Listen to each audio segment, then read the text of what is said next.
I'm going to make a delicious pistachio tart that's gluten-free, dairy-free, and actually vegan as well. Pistachio is one of my favorite flavors, and the tart is really, really easy. I'm going to start it with, these are 2 cups of puffed brown rice Cocoa Puffs.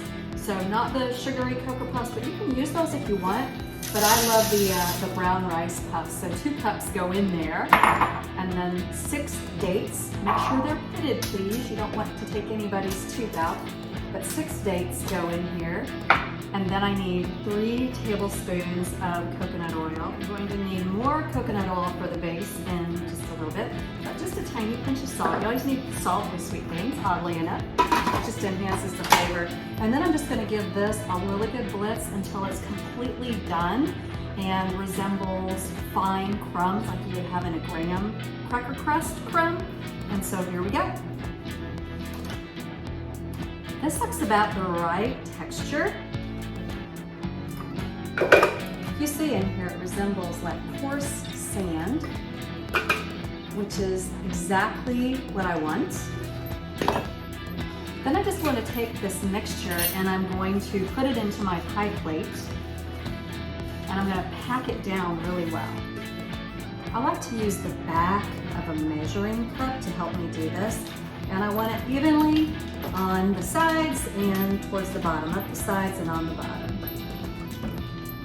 And I should have mentioned, this is a no-bake situation. I think I've done a moderately good job packing that down. So this is actually going to go into my freezer while I make the base.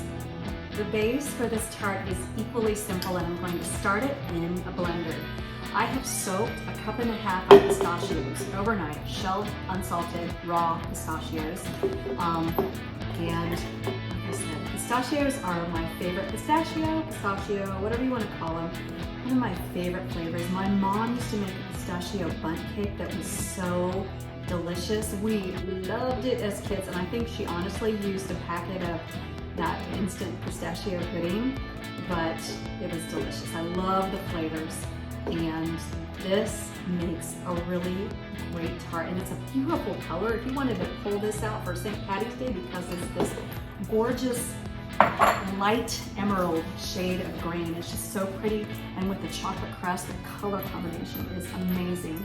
This also takes, I'm going to tell you this, you can use a teaspoon of vanilla, or you can get really adventurous and use a teaspoon of rose water. I love rose water, but my family is not as adventurous, so I'm just going to do them a favor, and I'm going to put a healthy teaspoon of vanilla. I like to use vanilla paste just because it's so good. And then we need 1/2 cup of a non-dairy yogurt. I like to use coconut milk yogurt because it's just really creamy and rich and mimics Greek yogurt pretty much as closely as any other. So that is good to go. And then again, I need another 3 tablespoons of this beautiful coconut oil. So all this, and a pinch of salt always, goes into my blender. And I almost forgot that we need to add 1/2 cup of maple syrup. This is the good stuff. Don't skimp on maple syrup. Use real maple syrup. Then we need to blitz it up for probably about 60 seconds until it's very nice and smooth. We're nearing the finish line. My pistachio filling, wow, that is really creamy, goes into my bowl. And I'm just going to mix this together with 1 more ingredient, and then we have pie.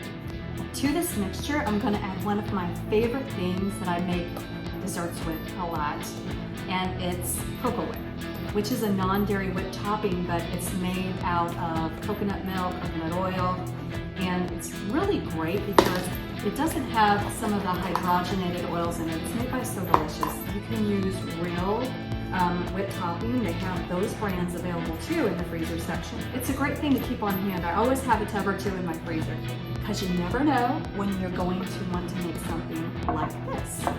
So there's my crust, and then I'm just pouring this luscious whole pistachio filling into that crust. Wow, that looks really good.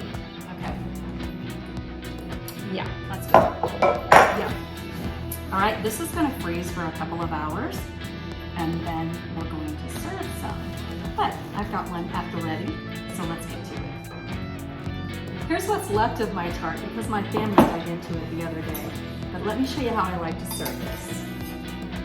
So, a generous slice, and then I love to do this.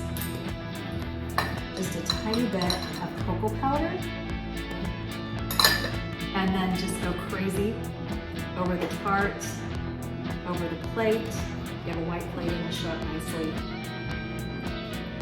This is actually raw cacao, but use regular cocoa powder if you want. There you go, and if you're so inclined, maybe just a few little strawberries on top because of the beautiful pinkish red of the berries and the green of the tart. It's so pretty. All right, then we have to dig in.